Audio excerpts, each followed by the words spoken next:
बिस्मिल्लाहिर्रहमानिर्रहीम। अस्सलाम वालेकुम। आज 8 जून है और दिन है मंगल का। मैं अभी वीडियो करने ही लगा था जस्टिस शौकत अजीज़ सदीकी केस के हवाले से। आज बहुत इंपॉर्टेंट समाअत थी, लेकिन जैसे ही वीडियो स्टार्ट करने लगा तो उससे 1 मिनट पहले मैंने व्हाट्सएप पर देखा कि मुझे हामिद मीर साहब का वो माफ़ीनामा मौसूल हुआ जिसमें उन्होंने फ़ौज से माफ़ी मांग ली है और साथ ही उन्होंने इमरान खान साहब से और हुकूमत जो तहरीक इंसाफ हुकूमत है उससे भी बड़ा मुतालबा किया है। उस हवाले से आपको आगाह करता हूँ उनके इस माफ़ीनामे में क्या लिखा हुआ है, और इसके साथ ही मैं आपको बताऊंगा कि इससे पहले ये क्या प्लानिंग की गई थी, क्या ड्रामा करने की कोशिश की जा रही है, क्या ये सारा मंसूबा है, उस पर भी बात करेंगे।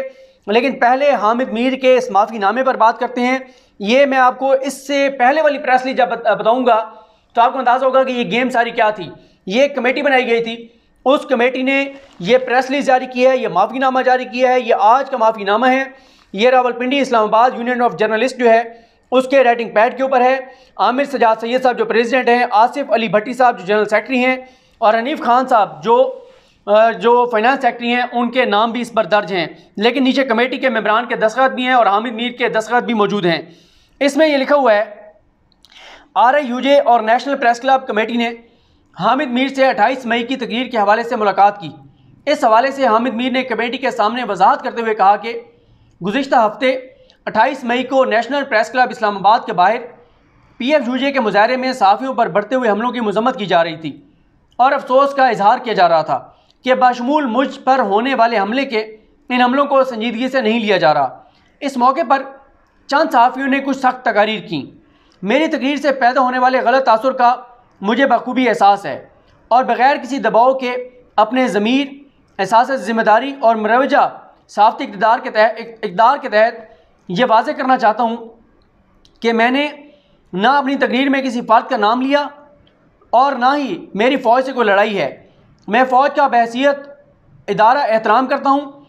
मैंने सियाचिन से लेकर लाइन ऑफ कंट्रोल तक और फाटा से बलूचिस्तान तक फ़ौजी भाइयों की कुर्बानियों को बहुत करीब से देखा है और इनकी कवरेज को बायसे फ़ख्र समझा। मेरा मकसद हरगिज़ किसी की दिल आज़ारी और जज्बात को ठेस पहुँचाना नहीं था, लेकिन मेरे अल्फाज से पहुँचने वाली तकलीफ़ पर मैं तहे दिल से माज़रत ख़्वाह हूँ।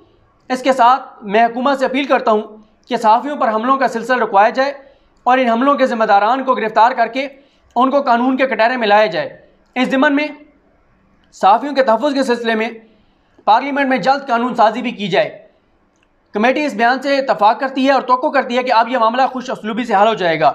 हामिद मीर साहब के दस्तखत हैं, अफजल भट्ट साहब जो साबिक सदर हैं PFUJ के, उनके दस्तखत हैं, आमिर सजाद सैयद के दस्तखत हैं जो सदर हैं RIUJ के, और शकील अंजुम साहब जो कि सदर हैं नेशनल प्रेस क्लब इस्लामाबाद के, उनके दस्तखत हैं। ये सारा ड्रामा रचाया गया है, ये सारी प्लानिंग की गई है और इस प्लानिंग का मकसद ये है कि इस सारे मामले को सेटल किया जाए। वही बात कि रात गई बात गई और इस मामले पे मट्टी डालो और आगे चलो। लेकिन सवाल ये है कि क्या इस माफ़ी को पाकिस्तानी कौम कबूल करेगी, क्या आवाम कबूल करेंगे, क्या इदारे कबूल करेंगे कि वो हामिद मीर जिसने पाकिस्तान की फ़ौज को बुज़दिल कहा, जिसने भारत की फ़ौज को बहादुर और ताकतवर कहा, जिसने कहा कि पाकिस्तान की फ़ौज भारत से लड़ नहीं सकती और पाकिस्तान की फ़ौज के टैंकों को जंग लग गया है, जिसने पाकिस्तान की फ़ौज को धमकी दी, बुज़दिल कहा, बेगैरत कहा और कहा कि अब आपके घरों की बातें मैं बताऊँगा और जनरल रानी ये, जनरल रानी वो, और किसकी बीवी ने किसको फायर मारा, ये वो। इतने कुछ के बाद क्या ये एक चंद लाइनों का माफ़ीनामा, ये प्रेस रिलीज काफ़ी है सारे के बाद कि आप इदारों को गालियाँ दें, पूरी आप कैंपेन चलाएं? और पूछना ये भी है कि आप जो इतनी आपने तकरीर की उसके बाद आपने भारत को को जो इंटरव्यू एक दिया उनके एक मीडिया हाउस को, जो आपने वहाँ आर्टिकल लिखा, उसमें भी बात करेंगे। अब देखें कि इससे ये ड्रामा क्या है, ये सारा मिल मिला के खेल खेला जा रहा है। ये जनाब इससे पहले 4 जून को एक प्रेस रिलीज जारी की RIUJ ने। उस प्रेस रिलीज में क्या कहा गया था, जब ये उसी वक्त पता चल गया था कि ये कोई बहुत बड़ा फ्रॉड और ड्रामा हो रहा है और इस हवाले से मैं आपको पहले बता भी चुका हूँ।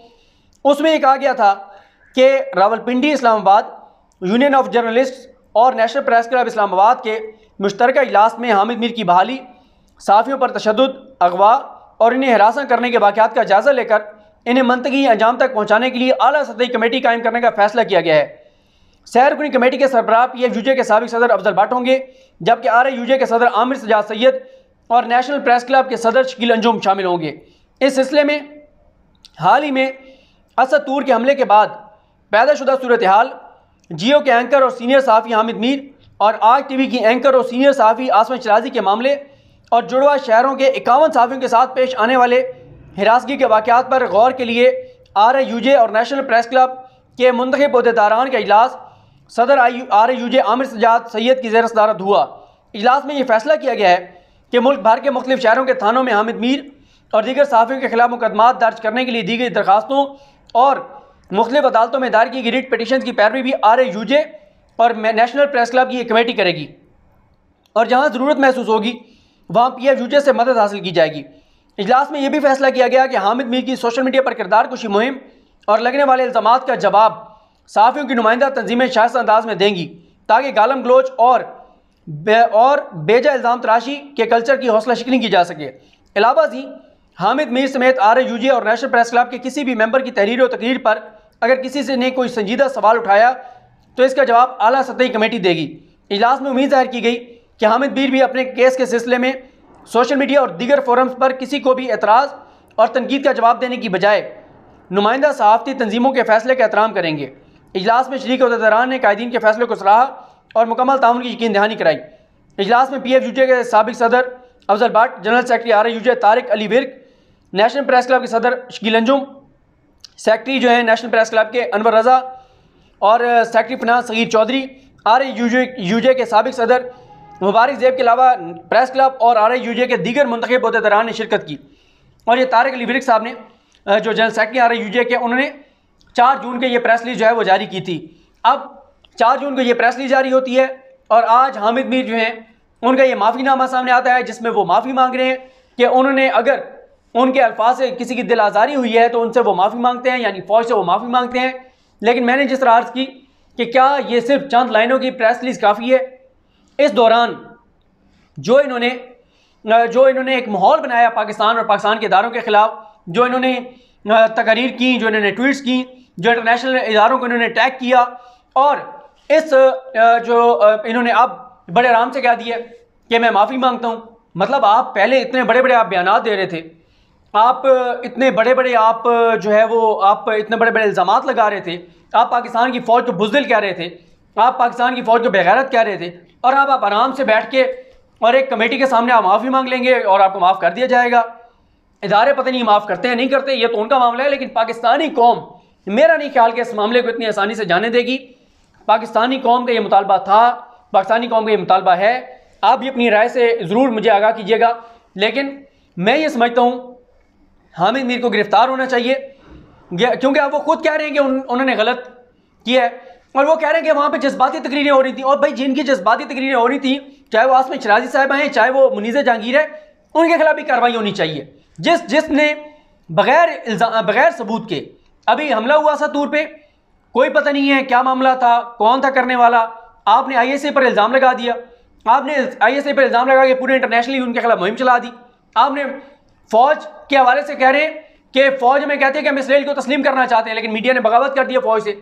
आपने कहा कि फ़ौज कहती है भारत के साथ हम सुलह चाहते हैं, मीडिया ने बगावत कर दी।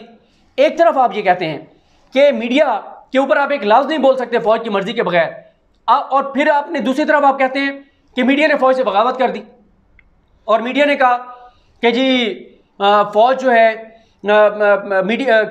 फ़ौज ने कहा कि हमने भारत से सुलह करनी है। मीडिया ने कहा नहीं, हम तो भारत के खिलाफ बात करेंगे, हम तो इसराइल के खिलाफ बात करेंगे। तो एक तरफ आप कहते हैं कि मीडिया पे एक लफ्ज़ नहीं बोल सकते, दूसरी तरफ कहते हैं कि मीडिया इतना ताकतवर है, इतना बाइख्तियार है, इतना आज़ाद है कि हमने फ़ौज को हुक्म मानने से इनकार कर दिया और हमने बगावत कर दी। तो ये इनका माफ़ीनामा है। आप भी अपनी आरा दीजिए। मेरी राय ये है कि कोई माफ़ी नहीं होनी चाहिए। मेरी राय यह है कि इनको गिरफ्तार होना चाहिए और इनके खिलाफ सख्त से सख्त कार्रवाई होनी चाहिए। मुझे अपनी दुआ में याद रखें। अलग हम सबका हमीद नासरो। अल्लाह हाफ़िज़।